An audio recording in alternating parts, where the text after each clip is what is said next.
Jai Hind, dear aspirants, welcome to the root of success. WP কনস্টেবলের যে DIB verification প্রসেসটায় তোমাদের কি কি কাগজ তোমাদের জোগাড় করতে হবে এবং সেগুলো কোথা থেকে কিভাবে অ্যাটেস্টেড করাবে, এছাড়াও তোমরা যদি কোনো কাগজে ভুল থাকে, কোনো কাগজ যদি না থাকে, তাহলে সেটা কি করবে সেই বিষয়ে কিন্তু আমি ডিটেলস ভিডিও কিন্তু কালকে কিন্তু তোমাদের বলেছি একটি ভিডিওতে সমস্ত কিছু।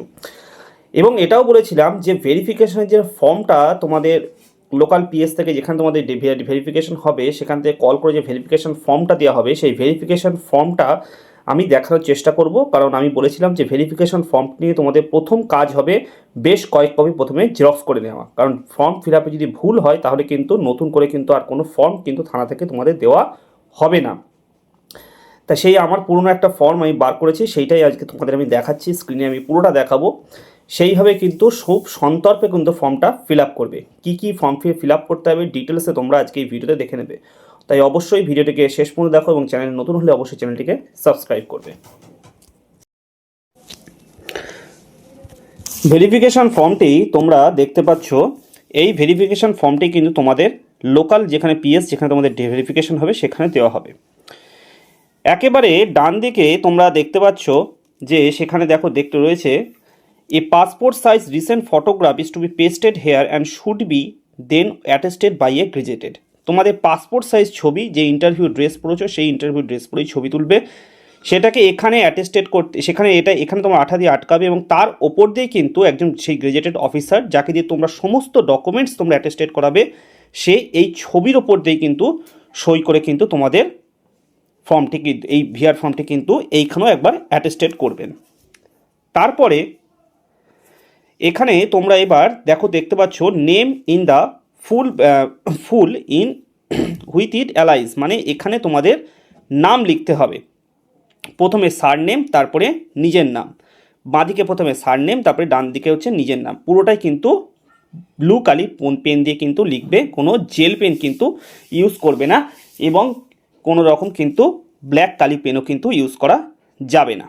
পুরোটা কিন্তু কোনো কাটাকুটি করবে না, পরিষ্কারভাবে কিন্তু প্রথমে নিজের সারনেম মানে তোমার পদবি এবং তারপরে তোমার নিজের নাম কিন্তু লিখবে।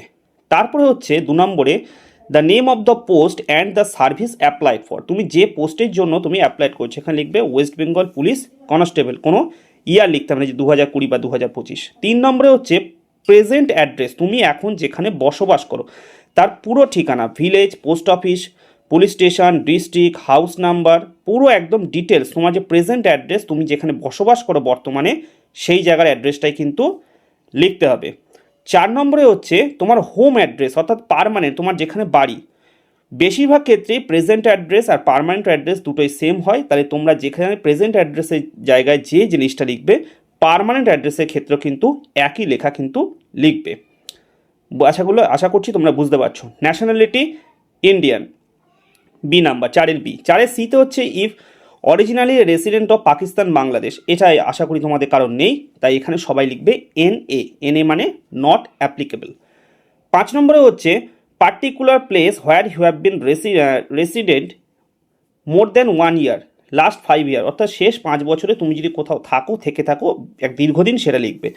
যদি থেকে থাকো তাহলে প্রথমে লিখবে ফ্রম টু, অর্থাৎ এত তারিখ থেকে এত তারিখ পর্যন্ত ছিলাম, প্রথমে এত তারিখ থেকে, দ্বিতীয় বক্সে লিখবে এত তারিখ পর্যন্ত, পাশের বক্সটায় কিন্তু টোটালটা লিখতে হবে যে তুমি কোথায় ছিলে সেই ঠিকানাটি, যদি না থাকে কিছু লেখার দরকার নেই। 6 number next page, father's name in full alias, অর্থাৎ বাবার পুরো নামটাকে এখানে কিন্তু ব্লক লেটারে লিখতে হবে। 6-এর বি প্রেজেন্ট অ্যাড্রেস, বাবা যেখানে থাকে তার প্রেজেন্ট অ্যাড্রেস। সি হচ্ছে বাবার পার্মানেন্ট অ্যাড্রেস। দুটো অ্যাড্রেস সেম হলে যেটা বলেছি দুটো একই লিখবে। বাবার প্রফেশন বিজনেসম্যান, ফার্মার, কবলার, বারবার যেটা হোক সেটা লিখবে। 6-এর ইতে হচ্ছে ইন সার্ভিস, যদি তিনি অফিসে চাকরি করেন তাহলে তুমি 6-এর ডিতে লিখবে সার্ভিসম্যান। 6-এর ইতে যে অফিসে সার্ভিস করেন সেই অফিসের অ্যাড্রেস এবং সেই অফিসের ডেজিগনেশন, বাবা কোন পোস্টে চাকরি করে সেটা কিন্তু লিখতে হবে। আশা করছি কোনো অসুবিধা কিন্তু তোমাদের হচ্ছে না। 7 নম্বরে হচ্ছে nationality of father, mother, husband, wife, এখানে সবাই কিন্তু লিখবে ইন্ডিয়ান, ফাদারের জায়গায় ইন্ডিয়ান, মাদারের জায়গায় ইন্ডিয়ান। যারা বিবাহিত ক্যান্ডিডেট আছো লেডি কনস্টেবল ক্যান্ডিডেটরা তারা হাজব্যান্ডের জায়গায় ইন্ডিয়ান লিখবে এবং যে সমস্ত পুরুষ প্রার্থীরাও যারা ম্যারিড আছো তারাও কিন্তু লিখবে ওয়াইফের জায়গায় ইন্ডিয়ান। এইভাবে কিন্তু ফর্মটা তোমাদের ফিল আপ করতে হবে 7-এর 1-এর ABCD। সাথে 2তে হচ্ছে place of birth husband and wife. যারা বিবাহিত ক্যান্ডিডেট আছো তারা লেডি কনস্টেবল ক্যান্ডিডেটটা হাজব্যান্ডের জায়গায় হাজব্যান্ডের প্লেস অফ বার্থ লিখবে, কোন জায়গায় সে জন্মেছে, এবং ওয়াইফের জায়গায় একই জিনিস লিখতে হবে। এক্স্যাক্ট ডেট অফ বার্থ, এইখানে তোমার ডেট অফ বার্থটা যেন কোনো রকম কোনো ভুল না হয়। ডেট, মান্থ, ইয়ার। অ্যাডমিট কার্ডে এখানে লেখা আছে to be supported by birth certificate admit card of West Bengal, অর্থাৎ তোমার বার্থ সার্টিফিকেটে তোমার যে ডেট অফ বার্থ আছে সেটা লিখবে। যদি তোমার বার্থ সার্টিফিকেট না থাকে তাহলে মাধ্যমিক অ্যাডমিট কার্ডে যেটা আছে সেটাই কিন্তু লিখবে। প্রেজেন্ট এজ, তোমার বর্তমান বয়স।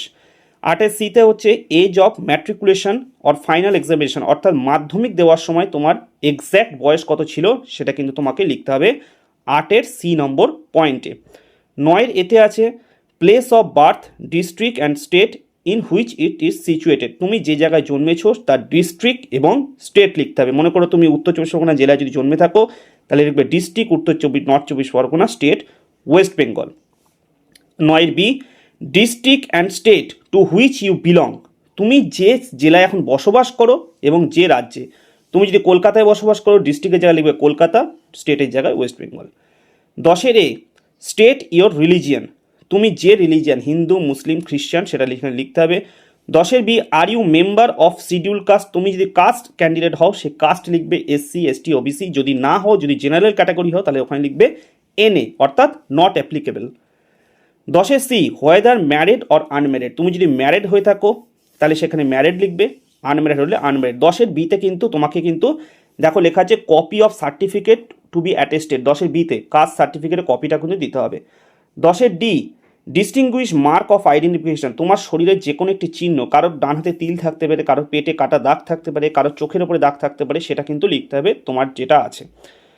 11 নম্বর এডুকেশনাল কোয়ালিফিকেশান, তুমি যে কোয়ালিফিকেশান তোমার 4 পাস, মাধ্যমিক, উচ্চ মাধ্যমিক, কলেজ পুরোটা লিখবে। নেম অফ স্কুল, প্রথমে প্রাইমারি স্কুলের নাম, date of entering, date of leaving, examination pass, class 4 pass. উচ্চ মাধ্যমিক লিখবে স্কুলের নাম, ডেট অফ এন্টারিং, সেই মাধ্যমিক স্কুলে কবে ভর্তি হয়েছো, কবে লিভ হয়েছো, এক্সামিনেশন। উচ্চ মাধ্যমিক একইভাবে কলেজের নাম, কলেজে কবে ভর্তি হয়েছিলে, কলেজ থেকে কবে ছুটি নিয়ে মানে তুমি কলেজ কবে পাস করেছো এবং কোন এক্সাম পাস করেছো, BSc BA BSc honours BCom, তুমি যেটাই পাস করে থাকো সেইটা কিন্তু তোমাকে এখানে লিখতে হবে। 12 নম্বরে হচ্ছে if you any time employed, ভালো করে দেখবে 12 নম্বরটা, আগে 11 নম্বরটা বুঝে নিয়েছো, তোমাকে কিন্তু এডুকেশন কিন্তু কিছু লেখাবে না, যেটা দেবে সেটাই তোমার সার্ভিসে করবে।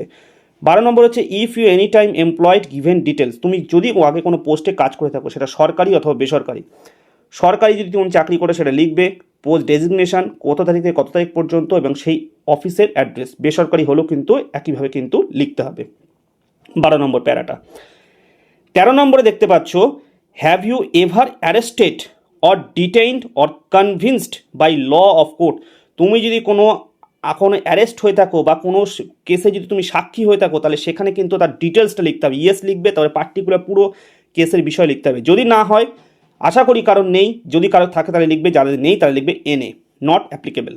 14 নম্বর নেম অফ অ্যাড্রেস, এইটা হচ্ছে মোস্ট ইম্পর্টেন্ট। 14 নম্বরটা name of address to responsible person of your locality or to referees to whom you are known, তোমার নিজের এলাকার দুজনের কিন্তু ডিটেলস অ্যাড্রেস কিন্তু দিতে হবে, যারা তোমার এই VR ফর্মে কিন্তু সাইন করবে। তোমার নিজের লোকালিটি দুজন ব্যক্তিকে আগে শনাক্ত করে রাখবে, কারা এই কাজটি করতে ইচ্ছুক তাদের সেই বিষয় কিন্তু লিখতে হবে।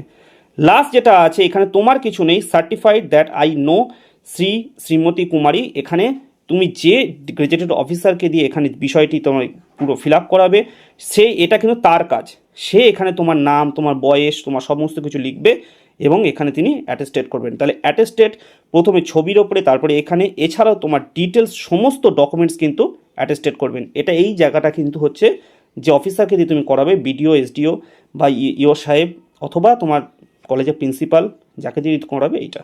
এই হচ্ছে তোমার VR ফর্মে কিন্তু ডিটেলস। আশা করি ভিডিওটি তুমি বুঝতে পেরেছো। VR ফর্মটি যখন পাবে খুব সন্তভাবে ফিল আপ করবে, আগে প্রথমে বেশ কয়েক কপি জেরক্স করে নেবে, ব্ল্যাক পেন দিয়ে, ব্লু কালি পেন দিয়ে কিন্তু করবে, কোনো জেল পেন নয়। সকলকে অনেক অনেক শুভেচ্ছা জানাই যারা ইন্টারভিউ আগামী দিনে দিতে চলেছো এবং অনেক অনেক কংগ্রাচুলেশন। বেস্ট অফ লাক সবাইকে।